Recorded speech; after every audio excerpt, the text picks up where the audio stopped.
were at Sonical, we used to say there is no such thing as a small business, a virus, a virus. I think what I'm hearing from you is that the high end of the enterprise, where they have millions of records and database to market, there may be sophisticated tools. But when it comes to, in general, mid-market and enterprise marketing stack, it's roughly converging. They may be different provider, but the tactics that you need from a digital perspective, they're converging into a stack. But what you're selling, whether transactional or solution, you have to have different approaches. I want to bring generational dynamics into this. So today we have 5 generations at work, all the way through to Gen Alpha even entering. Can you talk to us a little bit about how they consume and engage with content and trust, what it means to them based on tactics and networks that they're part of?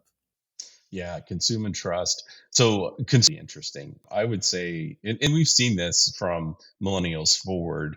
They consume social media content at a much higher rate than his generations. Let's not forget that in our time frame, the internet became a thing. It wasn't a thing all of our lives. Whereas our children have never been in a world without the internet. My children don't know a world where they didn't have a laptop or a cell phone. So it's interesting, and what that does is it drives a lot of behavior. So the older generations are slower to adopt. It doesn't mean they don't adopt. Like there's a ton of Gen X, baby boomers, even the greatest generation that are currently on social. Right? Consume at the same rate that the youngest do. They don't research it at the same way, the same rate. And so I think that that's a big differentiator. I think the second one goes to your point about trust is the later generations, because they grew up in it and because they've been with it, they trust it less.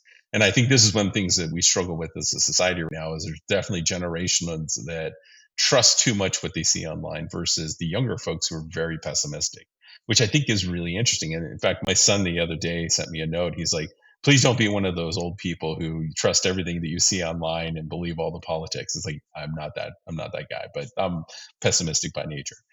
So that's the big one. I would say that video has been a really interesting one. The older generation have taken a long time to come to video, and they're now, but the younger generations absolutely did video much earlier, and they've gone to shorter and shorter formats. And that's why the rise of TikTok or Reels or what have you has been so significant, is because they would rather do bite-sized pieces and listen to very short segments.